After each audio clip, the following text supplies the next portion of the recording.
Krishna is very difficult to understand. You cannot predict what this man will do.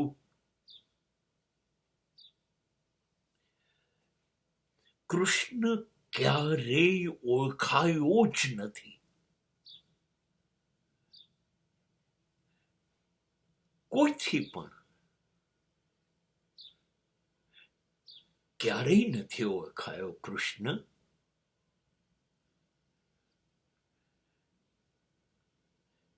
એ પોતાનો દીકરો ગણતી હોય યશોદા,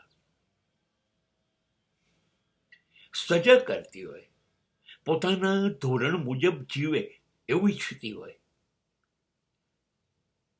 એનો કૃષ્ણ આ છે, મારો લાલો. અને અચાનક જ એક દિવસ મેં માટી નથી ખાધી કરીને મુખમાં સમગ્ર બ્રહ્માંડનું દર્શન. પૃથ્વી ઉપર પ્રથમ મહિલા અને એ માં યશોદા હતી. ત્યારે ખબર પડે છે કે આ કાનો એ લાલો નથી, આ તો સાક્ષાત બ્રહ્મ છે. સમજાતું જ નથી. ગોપીઓને સમજાયો,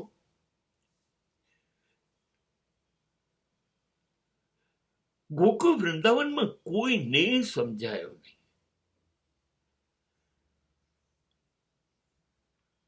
બહુ જ અલગ. એ જે કરશે એ કહેશે નહીં, અને જે કહેશે એવું કરશે નહીં. ગોકુળ વૃંદાવનમાં માત્ર પ્રેમ પ્રેમ પ્રેમ. વાંસોઈનું જગત, નિર્દોષતાનું જગત, અલ્લડતાનું જગત. અને ગોકુળ વૃંદાવન અદ્ભુત. એ મૂકીને જતા રહેવું અને પછી ક્યારે ગોકુળ વૃંદાવન તરફ દ્રષ્ટિ ના કરવી, ક્યારે. આ ગજબ છે.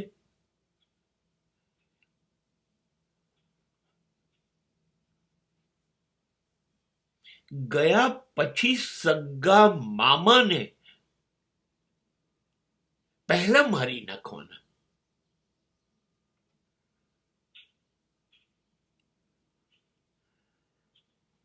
અને એ અર્જુનને શિખામણ છે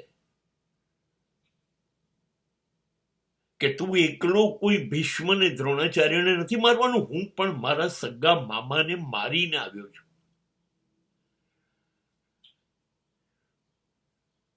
આ શિશુપાલની 100 ગાયો પણ ખાવાની.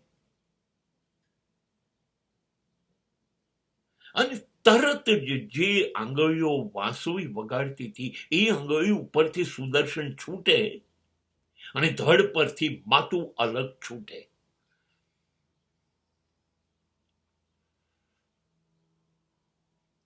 પરબ્રહ્મ હોવા છતાં યુધિષ્ઠિરના યજ્ઞમાં લોકો જમવા આવે એને પીરસવાનું અને એની થાળીઓ ઉપાડવાની. પરબ્રહ્મ છે. અને તોય અર્જુનનો રથ ચલાવવાનો, એને ઘોડાની કાળજી લેવાની. એને ખબર છે કે હું કૌરવોને મારી નાખીશ, અને તોય વિવેક નહીં ચૂકવાનું. પહોંચીને કહેવાનું કે 5 ગામ આપવા છે. એને ખબર છે નહીં માને. હવે તો યુદ્ધ એ જ કલ્યાણ. હા, પણ એમના મોઢે બોલાવવાનું કે યુદ્ધ કરો.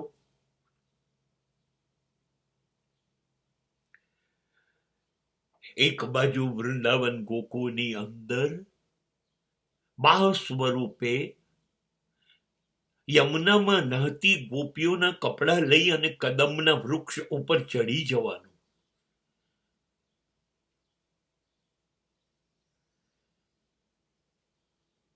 આ વસ્ત્ર હરણ છે.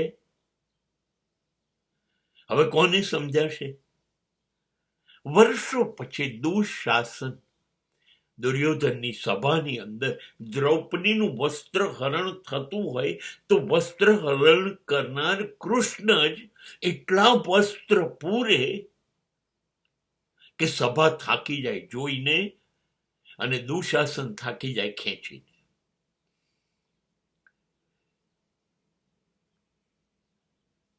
અર્જુનનો મિત્ર ખરા, માર્ગદર્શક ખરા. બલરામને મોટા ભાઈ કહેવાના, પણ મોટા ભાઈની દીકરી સુભદ્રાને અર્જુન જોડે ભગાડવાનું કામ પોતે જ કરવાનું. અને પોતે એક ને 8 રાણીઓ જુદા જુદા રાજ્યની રાજાઓને હરાવીને ભગાડીને અપહરણ કરીને લઈ આવ્યા અને 8 રાણીઓ જોડે જીવવાનું. રાધા સાથે પ્રેમ ખરો, 8 રાણીઓ ખરી, પણ સખા અને સખી, ગર્લફ્રેન્ડ ને બોયફ્રેન્ડ દ્રૌપદી સાથેનો સંબંધ ખરા. આનો વિશ્વાસ શું કરવાનો? દુર્યોધનને કહે કે હું નહીં લડું, નહીં, મારી સેના લઈ જા.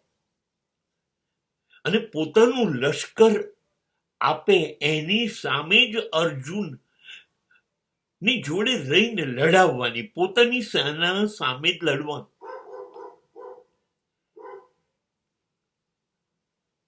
ના પાડવાની, મને લઈ જવો હોય તો લઈ જાઓ, હું લડીશ નહીં.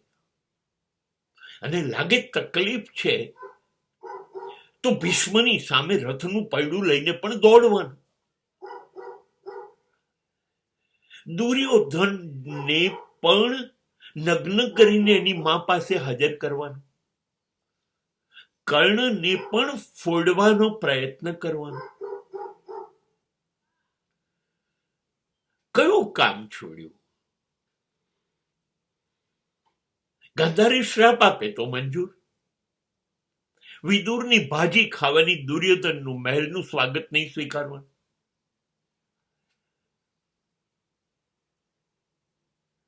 અહીંથી જરાસંઘ હેરાન કરે તો બધા યાદવોને લઈને નીકળી જવાનું. કોણ લડે? મગજમારી દ્વારકા સોનાની બનાવી દેવાની.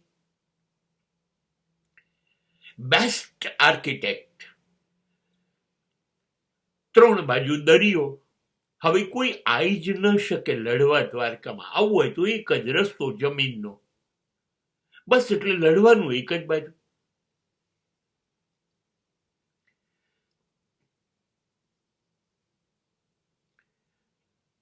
બે બાજુ કરોડો સૈનિકો, ઘોડા, પ્રાણીઓ, ઊંટ, હાથી, એની વચ્ચે રથ ઉભો રાખીને વિશ્વમાં 5000 વર્ષમાં નથી મળ્યું એવું આધ્યાત્મિક જ્ઞાન ગીતાનું આપવાનું. કર્મયોગ, ભક્તિ યોગ, જ્ઞાન યોગ, બધું જ ત્યાં બધા શસ્ત્ર સજ્જ સૈનિકોની વચ્ચે સમજાવવાનું. વાંસળી પણ વગાડવાની, સુદર્શન ચક્ર પણ ધરાવવાનું, રણ છોડીને રણછોડ પણ બનવાનું. અને એવું અધ્યાત્મનું જ્ઞાન આપવાનું કે હજી વર્ષોથી અધ્યાત્મ પ્રેમીઓ એમાંથી કોઈ અર્થ શોધી નથી શક્યા. કેવી રીતે સમજશો તમે? કઈ રીતે સમજશો? નિર્દોષ એટલો બધો કે ના પૂછો ને વાત. અને કપટી, કુટિલ, રાજકારણી, જેને કોઈ સમજી ના શક્યું. મહાન હતા ભીષ્મ, દ્રોણાચાર્ય, કૃપાચાર્ય, કર્ણ, શકુની, કોઈ સમજી ના શક્યું. કૃષ્ણ જોયું, આ કોઈ ના સમજાઈ શક્યું, સમજી પણ ના શક્યું. અને સરળ એટલું કે બાળપણનો મિત્ર સુદામો આવે તો દોડીને વગર ચપ્પલે